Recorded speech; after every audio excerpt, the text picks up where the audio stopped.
Mike Wilson from the Knoxville News Sentinel. We'll start with you. Go ahead, Mike. Yeah, Mike Wilson from the Knoxville News Sentinel. Josiah, how surprising was probably the first 5 minutes of this game where kind of nothing really went well for you guys, and especially was that surprising given how well it seemed like the past few games had gone. Yeah, it was.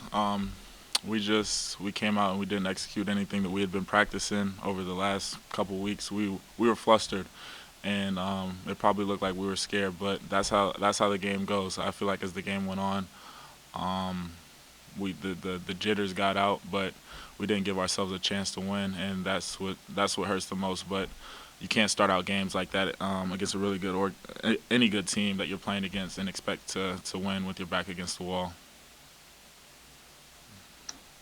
All right, next question from Grant Ramey. Go ahead, Grant. Josiah, how frustrating were the last, I don't know, couple months of this season when everything seemed to start to go wrong and y'all just any consistency? And do you think that was reflected today? Yeah, today's game was definitely a reflection of it, and it all falls on me as a leader of this team, and it hurts not letting even Folky in their season, in their Tennessee careers, how they're supposed to be ended. It hurts, and I'm gonna remember this feeling for a long time. But um, you live and you learn, and so this year I was a leader. I wasn't a very good one, and it showed today. But moving forward, I can only hope to be better, and I will be better for this team, for this university, for this program. And I just hope that we can get back here again next year. And we got a taste of it, but we didn't have what it took to stay here. And hopefully we can move forward and win some games here next year. Next question is from Rob Lewis. Go ahead, Rob. Rob Lewis from ballquest.com. Josiah, it may be too soon to, don't have the perspective, but when you look back at everything that seemed possible in November to this moment today, just, how disappointed is it if you can, quantify it? Um, it's very disappointing, but in another perspective, I'm very grateful to be here. This year has been long. It's been hard, not only for us but uh, the world.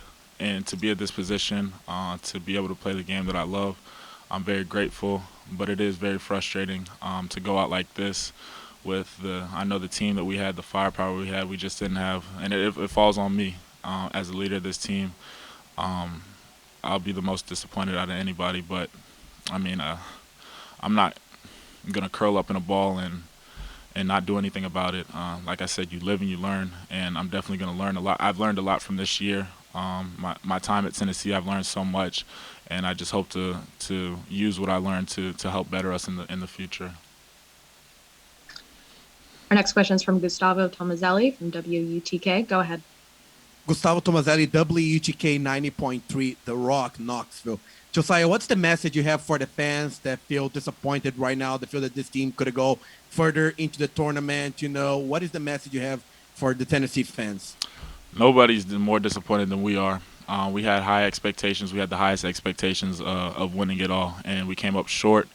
And like I said, it falls on me. So I think if they are disappointed, they should be disappointed in me because I'm the leader of this team, uh, and it falls on my shoulders. So I think that um, you know they have every right to be disappointed because we are, but the game doesn't end here. We Lord's will, we have a whole nother basketball season and plenty seasons after that, and we're just looking to move forward and get better. But this definitely is going to hurt for a long time, probably a really long time. But um, you can only look forward into the future now. Mike Wilson, we'll go back to you for our next question. Go ahead, Mike. Josiah, you keep saying this is on you. Why are you so convicted that this is on you? And what do you feel then has to change in terms of maybe your leadership style or becoming a better leader? What are the things you have to do in that area? I think that I keep saying it falls on me because my teammates look up to me, my coaches look to me, and today I didn't. I feel like the game went.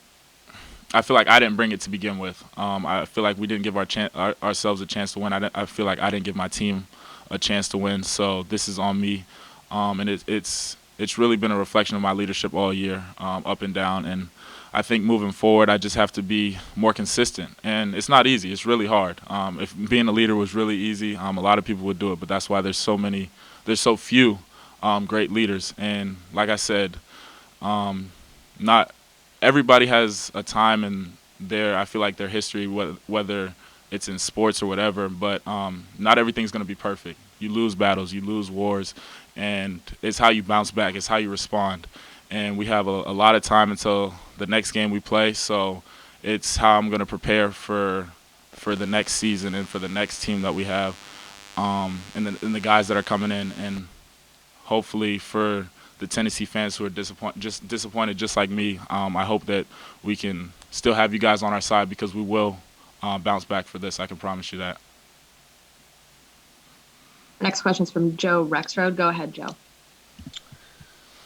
Yeah, Joe Rexroad of The Athletic. Just I kind of had the same question, wondering why you were taking this so hard. But I guess when you look forward, what needs to change within the program? If there's something you can put your finger on right now, even if it's specific skills guys need to work on or style of play, what kind of basketball needs to be played next year by Tennessee? I think that if you come to Tennessee at any time during the year and you assess it to any other program in the country, there's not another team that works harder than us day in and day out. I think the steps that we have to take now is the mental side. And Coach Barnes always says the mental is to the physical like 4 is to 1.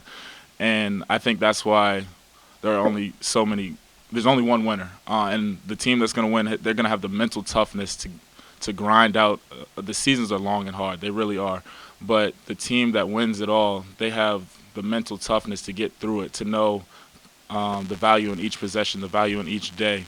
And so I feel like guys are going to get better. They're going to work on what they need to work on, but we just need to be mentally tougher moving forward. All right, our final question comes from Steve McGargy from the Associated Press. Go ahead, Steve. Thanks for talking to us today. I was just wondering, looking at the stats, y'all made a third of your shots, I think 5 for 26 from 3. What did Oregon State do defensively to bother y'all, or was it just a case of tough day for y'all, or was Oregon State's defense really bothering you? They definitely played really good defense.